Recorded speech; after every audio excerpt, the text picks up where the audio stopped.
Hello नमस्कार, स्वागत है मैथ्स पॉइंट पर। हम पटवारी भर्ती परीक्षा में आए हुए मैथ्स के पुराने पेपर में जो मैथ्स के क्वेश्चन है वो सोल्व कर रहे हैं। आज 23 अक्टूबर 2021 को सेकंड पारी में जो पेपर हुआ है उसमें मैथ के क्वेश्चन सोल्व करके देखेंगे। पहला क्वेश्चन है 48 - 12 × 3 + 9 और बटा में 12 - 9 भाग 3। ऐसा ही सवाल पहली पारी में भी आया था। तो ऊपर बोर्ड मास और नीचे बोर्ड मास लगाएंगे। तो पहले गुणा करना है, 12 × 36, 48 - 36 + 9 बटा में पहले भाग करेंगे। 9 में 3 का भाग देंगे 3, तो ये 12 - 3 आएगा। ऊपर बढ़ेगा 48 - 36 यानी 12 और फिर जोड़ेंगे 12 और 9 21 और 12 में 3 घटाएंगे तो ये 9 आ जाएगा और 3 से कट जाएगा। 3 × 7 = 21 और 3 × 3 = 9, तो 7/3 इसका सही उत्तर होगा जो कि ऑप्शन सी में है।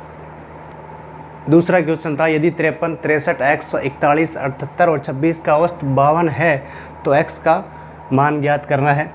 तो औसत होता है आंकड़ों का योग बटा में आंकड़ों की संख्या। तो 1, 2, 3, 4, 5, 6 संख्याओं का जो औसत है वो 52 है। तो 6 संख्याओं का जो योग होगा वो 52 × 6 के बराबर होगा, यानी 6 दूनी 12, 31, 312। इन सब का जोड़ 312 आना चाहिए। तो x का मान कितना होगा? तो x को छोड़कर बाकी जोड़ लो। 53, 3, 3, 6, 1, 7, 8, 15 और 6, 21। ऐसा लगेगी 2, 2 और 2 4, 7 11, 4 15, 6 21 और 5 26।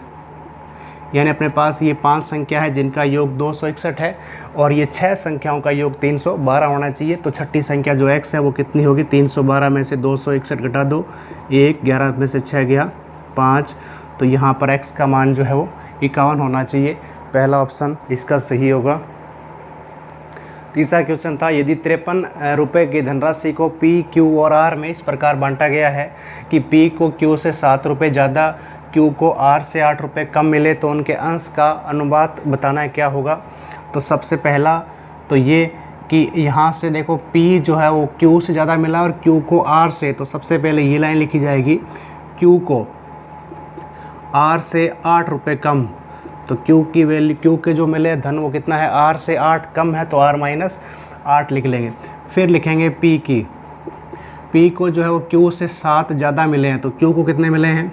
R - 8 मिले हैं। अब P को जो है Q से 7 रुपये ज़्यादा मिले हैं तो +7 कर दो।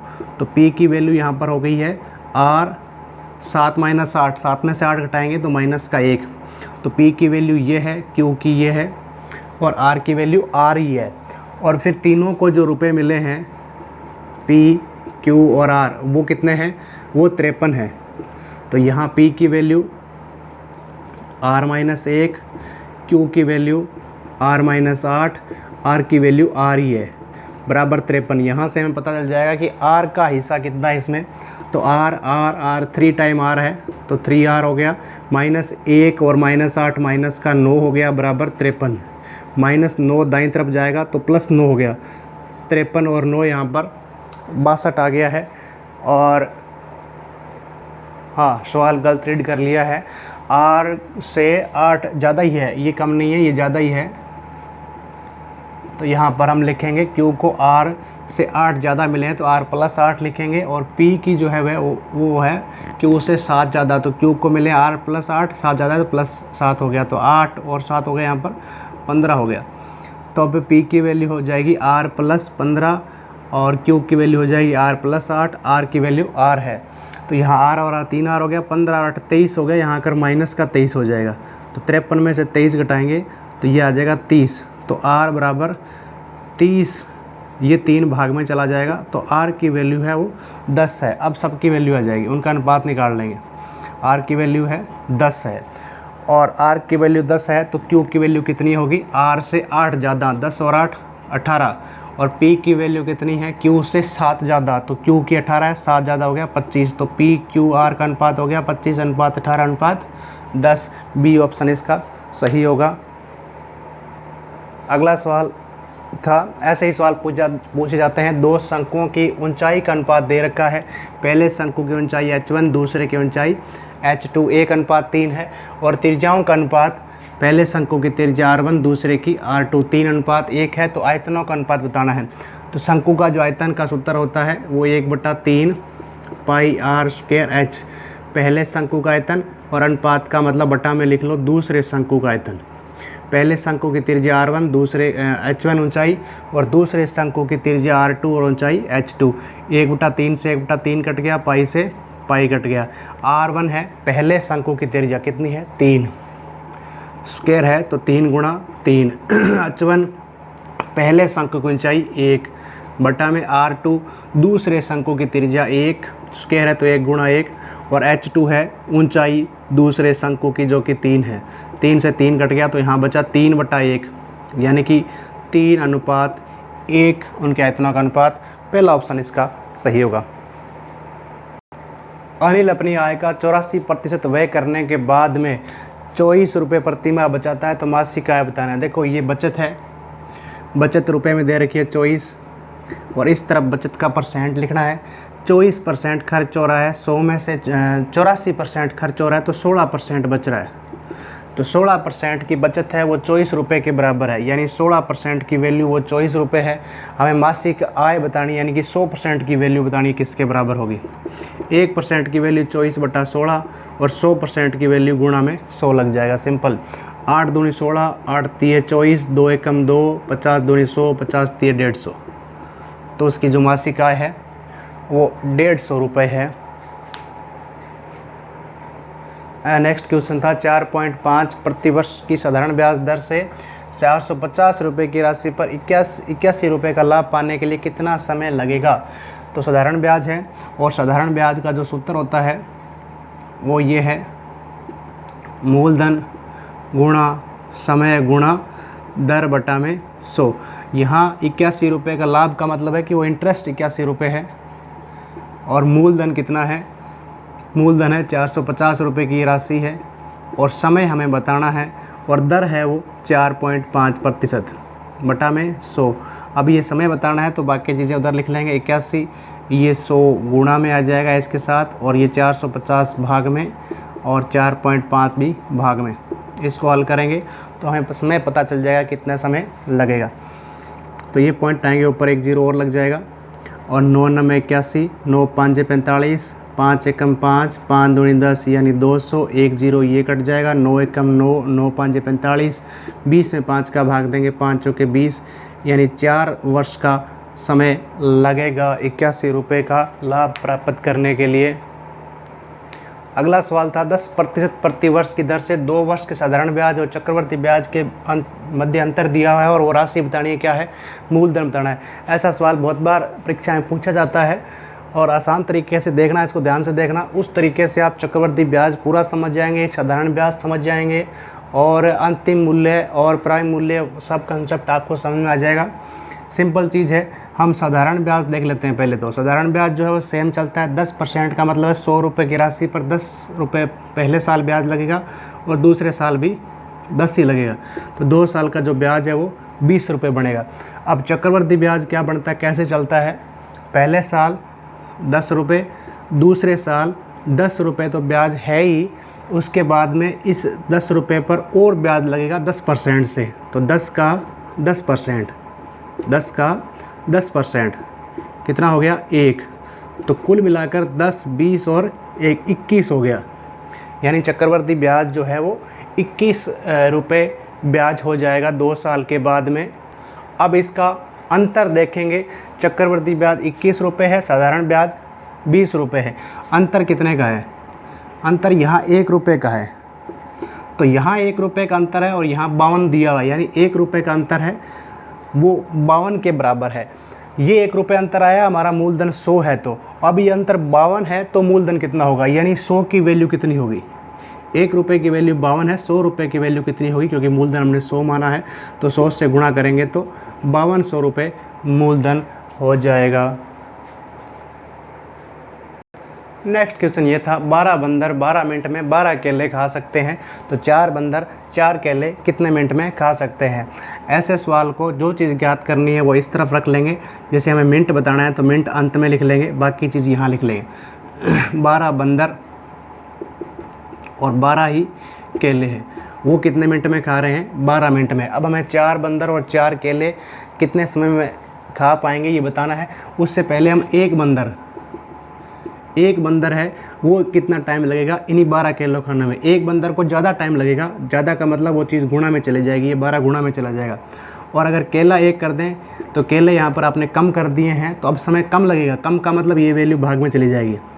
अब आपको बताना है 4 बंदर की संख्या आपने बढ़ा दी है, 4 बंदर, तो 4 बंदर होंगे तो समय कम लगेगा, तो 4 भी कहाँ चला जाएगा, भाग में। जब कम वैल्यू आ रही हो तो भाग में जाएगी वो चीज़, और जब आपको पता है कि उससे ज़्यादा होगा तो वो गुणा में चले जाएगी। अब केले 4 है, बढ़कर 4 केले हो गए, अब केले ज़्यादा होंगे तो टाइम ज़्यादा लगेगा, तो ये 4 गुणा में चला जाएगा। तो ये 12 से 12 कट गया, 4 से 4 कट गया, तो 12 मिनट में 4 बंदर 4 केले कितने मिनट में खाएंगे, 12 मिनट में। एक विक्रेता अपनी वस्तुओं को लागत मूल्य से 20% ऊपर अंकित कर देता है। MRP जो है वो अंकित कर रहा है, वो 20% ऊपर कर रहा है जो लागत है, 5% की फिर छूट देता है कि छूट है आपको, तो उसका एक्चुअल में लाभ कितना होगा, प्रॉफिट कितना होगा बताना है। देखो 100 रुपये की ये कोई वस्तु है, अब इसके ऊपर ये लागत मूल्य 100 ही है, यानी कि उसके क्रय मूल्य उसके लिए 100 ही है। अब इसके ऊपर जो MRP अंकित मूल्य अंकित करेगा वो 20% ज़्यादा करेगा, तो यानी कि 100 + 20 120 रुपये ये अंकित मूल्य है। अब इसके ऊपर 5% की छूट देगा, तो अंत में विक्रय मूल्य क्या आएगा, 5% छूट का मतलब है 100 वाली चीज़ 100 - 5 95 में देगा, तो ये 120 की चीज़ है वो कितने में देगा, तो उस 120 का हमें 95% निकालना है। 0 से 0 कैंसिल हो गया, ये 5 दूनी 10, इसमें 5 का भाग दिया, 19 5 95, 2 एकम 2, 2 छिक्के 12, 19 छिक्का 114, तो अंत में 114 की वो वस्तु ग्राहक को देगा। तो उसका लाभ कितना हो गया, सिंपल ही 100 रुपये की चीज़ थी, 114 को बेच दी, तो 14% लाभ हो गया इसका, तो लाभ परसेंट 14 आएगा, जो कि दिए गए ऑप्शन में नहीं है, तो नन ऑफ उपयुक्त में से कोई नहीं। नेक्स्ट क्वेश्चन फिर बोर्ड मास का दिया है, सबसे पहले भाग गुणा प्लस और अंत में माइनस होता है, तो भाग करना है 7 में 7 का भाग देंगे 1, बाकी चीज़ सेम। अब गुणा करना है तो 7 एकम 7 और प्लस 7, 7 और 7 14, तो इसकी वैल्यू है वो 14 के बराबर होगी, बी ऑप्शन इसका सही हो जाएगा। नेक्स्ट क्वेश्चन था, आयत का क्षेत्रफल 252 सेमी स्क्वायर है और आयत की लंबाई और चौड़ाई का अनुपात 9:7 है, तो आयत का परिमाप ज्ञात करना है। तो देखो लंबाई 9 और चौड़ाई 7, 9:7 अनुपात में है, तो लंबाई जो है हम उसकी 9x मान लेते हैं और चौड़ाई 7 अनुपात है तो 7x मान लेते हैं। अब क्षेत्रफल दिया हुआ है तो आयत का क्षेत्रफल होता है लंबाई गुणा चौड़ाई, तो लंबाई 9x चौड़ाई 7x बराबर आ गया हमारे पास 252, 9 7 63 x स्क्वायर बराबर 252। यहाँ से हम x की वैल्यू निकालेंगे, 252 63 भाग में गया, 252 में 63 का भाग देंगे तो ये 4 बार जाएगा, और दोनों तरफ स्क्वायर रूट लेंगे, वर्गमूल लेंगे, तो 4 का वर्गमूल हो गया हमारे पास 2, तो x की वैल्यू 2 है। इसका मतलब इस आयत की लंबाई 9 गुणा 2, 9 दूनी 18, और चौड़ाई कितनी है 7 गुणा 2, 7 दूनी 14, x का मान 2 आ गया है, तो लंबाई 18 और चौड़ाई 14। अब परिमाप क्या होता है आयत का, लंबाई और चौड़ाई को जोड़ो और 2 से गुणा करो, लंबाई 18 और 14 जोड़ो, 18 और 14 32 और 2 से गुणा करो 64 सेंटीमीटर, तो इस आयत का परिमाप जो है वो 64 सेंटीमीटर होगा, जो कि पहले ऑप्शन में है। अगला क्वेश्चन था, नगर की जनसंख्या 5% वार्षिक दर से बढ़ रही है और उसकी वर्तमान जनसंख्या 74,970 है, तो 2 साल पहले कितनी जनसंख्या थी। इसका फॉर्मूला वही मिश्र धन वाला लगता है चक्रवर्ती ब्याज के हिसाब से, तो मिश्र धन जो होता है वो अंतिम मूल्य हो जाता है, लास्ट बढ़ने के बाद या कमी होने के बाद की जनसंख्या ये है, तो लास्ट मूल्य ये हो गया। और यहाँ मूलधन गुणा 1 प्लस दर बटा 100 की पावर समय लगता है। हम जब चक्रवर्ती ब्याज ज्ञात करते हैं तो मूलधन जो है वो 2 वर्ष पूर्व की जनसंख्या हो जाती है, इसको हम प्रारंभिक मूल्य कहते हैं, और 1 प्लस दर यहाँ पर कितनी है 5/100, क्योंकि बढ़ रही है तो प्लस, घट रही है तो माइनस, और समय कितना है 2 वर्ष। इसको हल करना है तो 100 एकम 100 और 5 105/100 हो गया ये, और पावर 2 होने के कारण 2 बार लिखा जाएगा, 105/100 गुणा 105/100। अब उसको उधर लेके जाएंगे तो ये हमारे पास आएगा 100 गुणा में आ जाएगा, और ये वाला 100 भी गुणा में, और ये 105 गुणा 105 कहाँ चला जाएगा भाग में। यहाँ प्रारंभिक मूल्य बच जाएगा, यानी 2 वर्ष की पूर्व की जनसंख्या आ जाएगी। इसको हल करने पर 5 का भाग देंगे 500, इसमें 5 का भाग देंगे 21, इसमें 5 का भाग देंगे 20, इसमें 5 का भाग देंगे 21। अब यहाँ पर इसमें 7 से कट जाएगा, 7 × 21, इसमें 7 का भाग देंगे, 7 एकम 7 7, और ये 0 भी, और एक बार और इसमें 7 का भाग चला जाएगा, 7 × 21, 7 एकम 7 और 7 5 35, 7 21 और 0।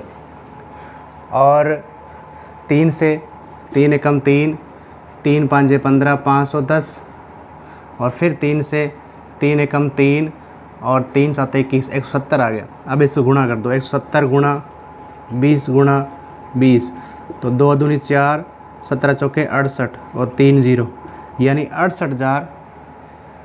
ऑप्शन और लिख दिए हैं कोई, इसका जो जनसंख्या है वो 2 वर्ष पूर्व कितनी थी, 68,000 होगी। ऑप्शन किसी और क्वेश्चन के लिख दिए हैं। नेक्स्ट क्वेश्चन था किसी संख्या का 200% है वो 90 है, तो 80% कितना होगा बताना है। सिंपल, 200% 90 है तो 1% कितना होगा, 200 बट्टा में चला जाएगा, और 80% कितना होगा, 80 गुणा में चला जाएगा। 0 से 0 कट के 2 0 से 2 चौके 8, 4 9 36, तो 80% जो है उस संख्या का वो 36 होगा।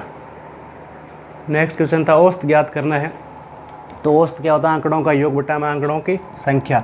इन सब संख्याओं को जोड़ लो और जितनी ये संख्या उससे भाग दे देंगे। 1 2 3 4 5 6 7 8 संख्या है, तो 8 से हम इसको सबका जोड़ आने के बाद 8 से भाग दे देंगे।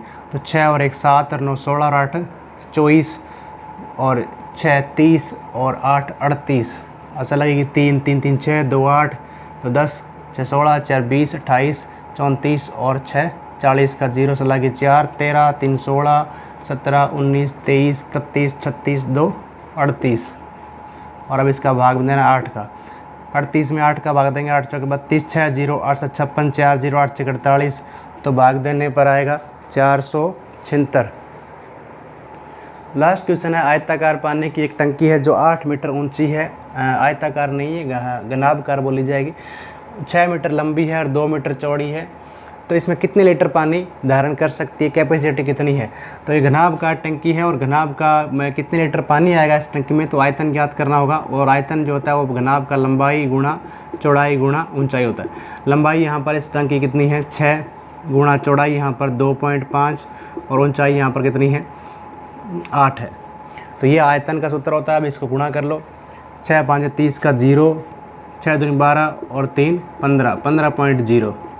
फिर 8 से गुणा कर लो, 15 8 120, 120 घन मीटर इस टंकी का आयतन है। अब ध्यान रखें 1 घन मीटर की कैपेसिटी होती है 1000 लीटर, तो 120 घन मीटर की कैपेसिटी कितनी हो जाएगी, 1000 से गुणा कर दो, 1,20,000 लीटर की कैपेसिटी होगी इस टंकी की। यानी इस टंकी में कितना पानी आ सकता है, 1,20,000 लीटर। धन्यवाद।